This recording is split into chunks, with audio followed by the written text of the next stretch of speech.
Bismillahirrahmanirrahim. Riwayat hidup Salahuddin Al-Ayyubi yang boleh dijadikan inspirasi.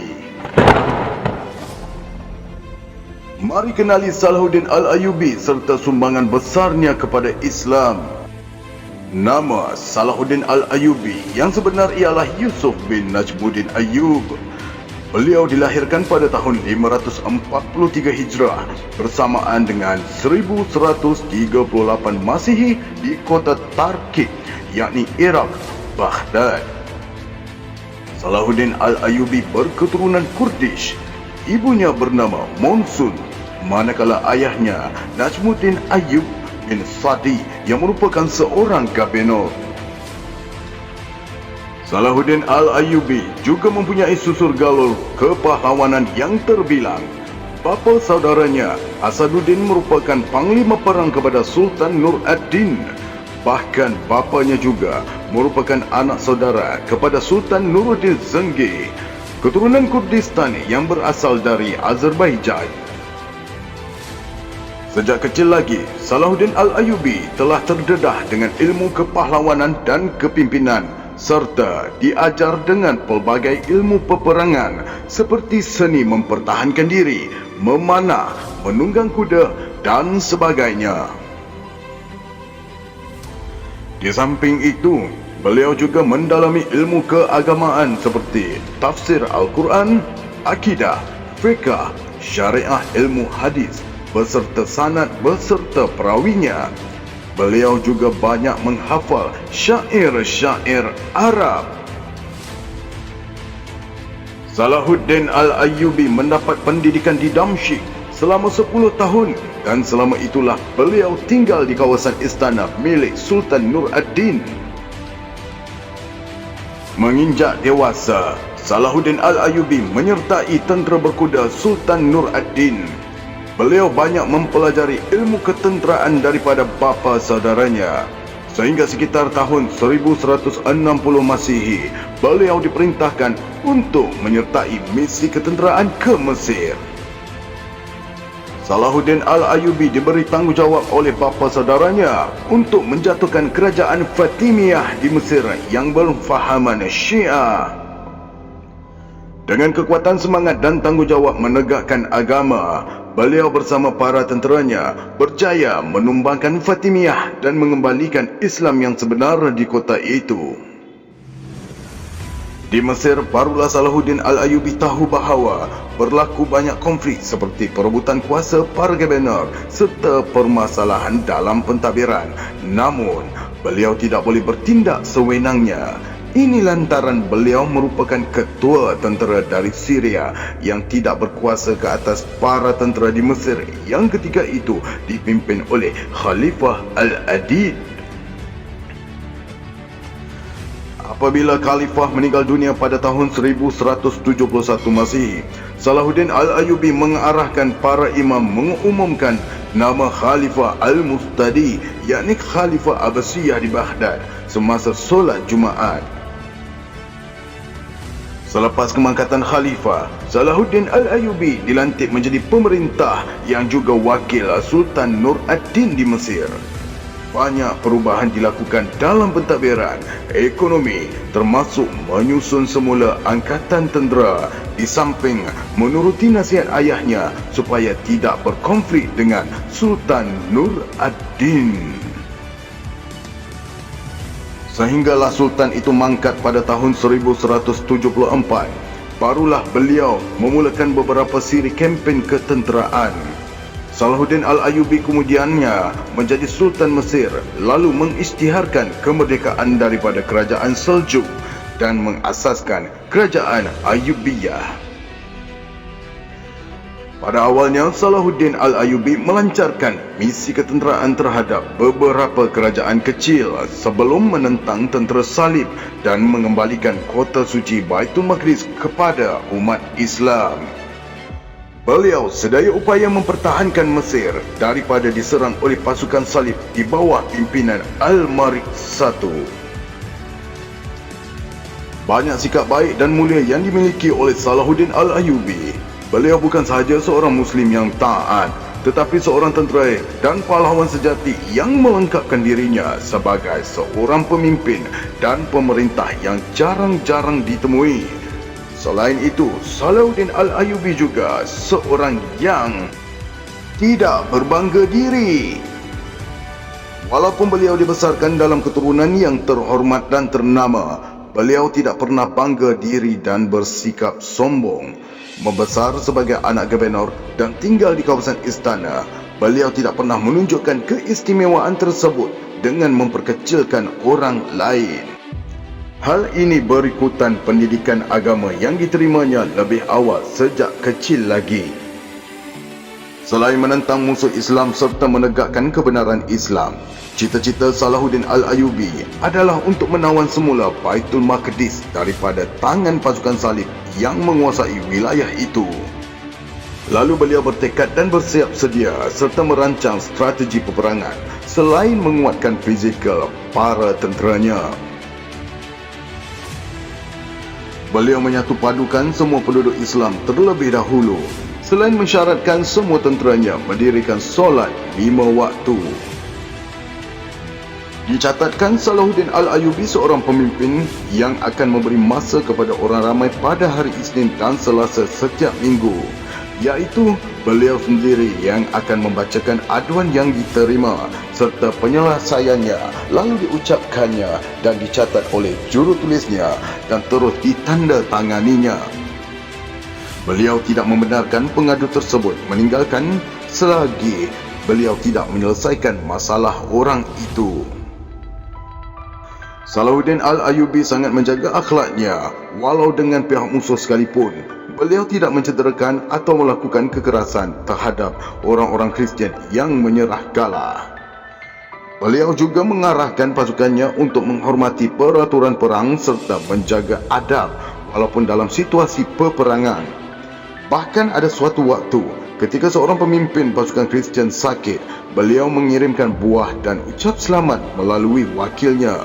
Beliau tetap melakukan kebaikan walaupun terhadap musuh atau golongan yang bukan Islam.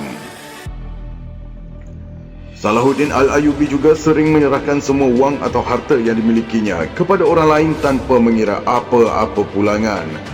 Sewaktu pasukannya berjaya menawan bandar Ahmad, lalu seorang tentera menyatakan keinginannya untuk memerintah bandar itu. Dengan senang hati, Salahuddin Al-Ayyubi menyerahkan kota itu kepadanya. Beliau juga sanggup menjualkan harta miliknya hanya untuk memberi hadiah kepada orang lain tanpa berkira-kira.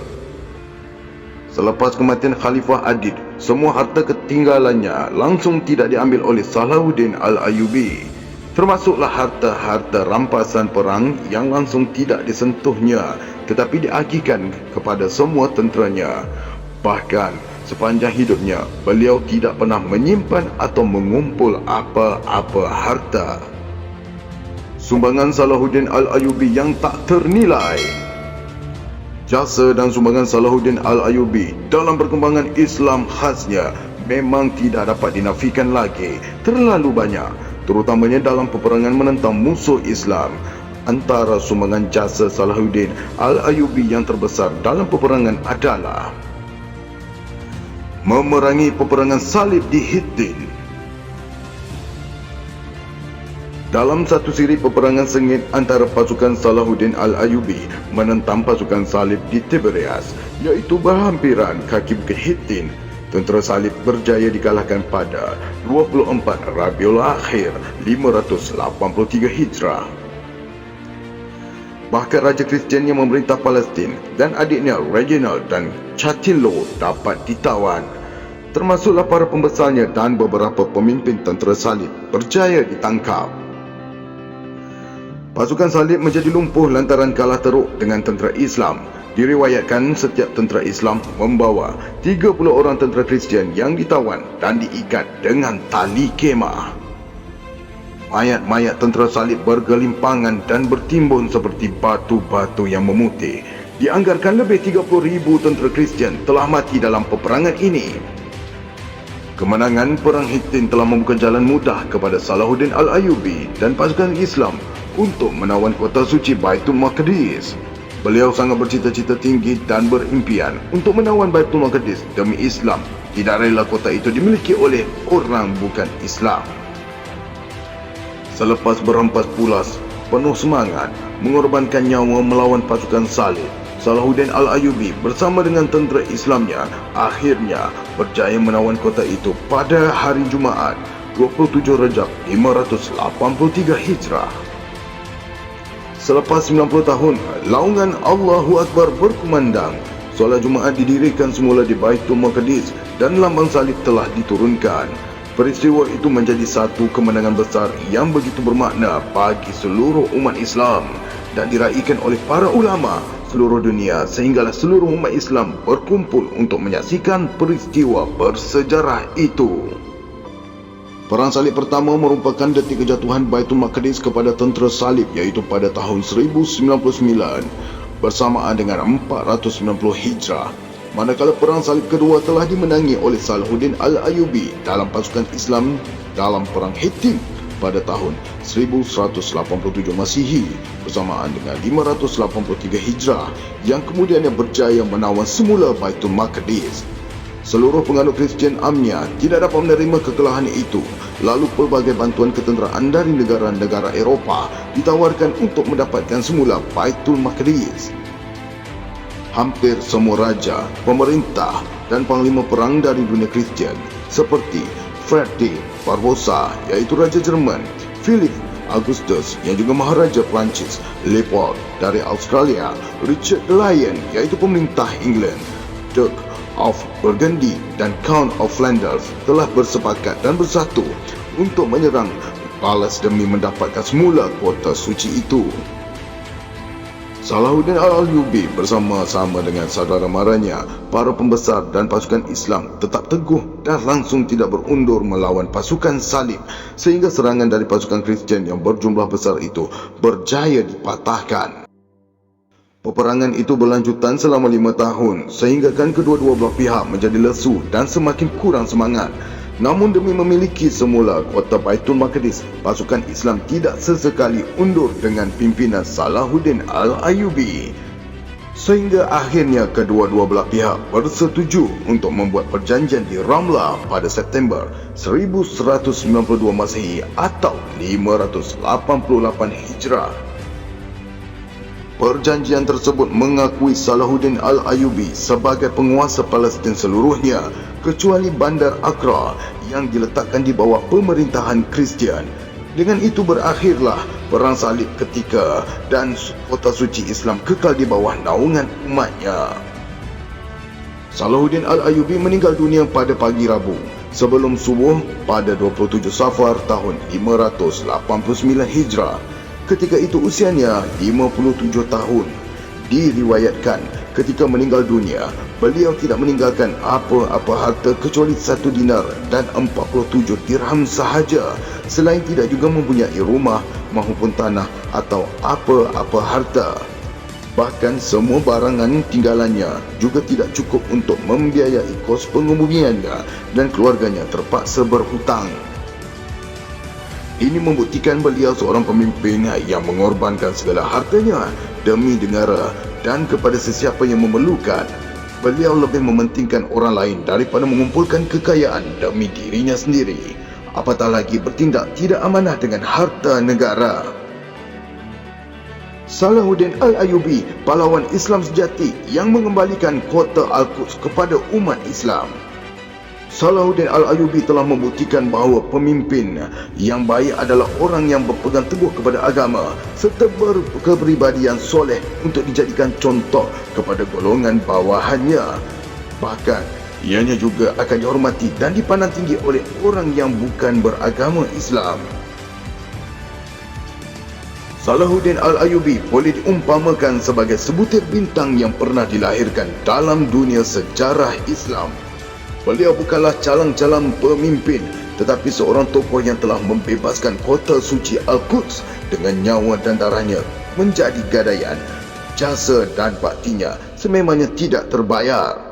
Semoga roh beliau sentiasa dirahmatinya dan ditempatkan dalam golongan yang Allah kasihi. Amin. Allahu a'lam.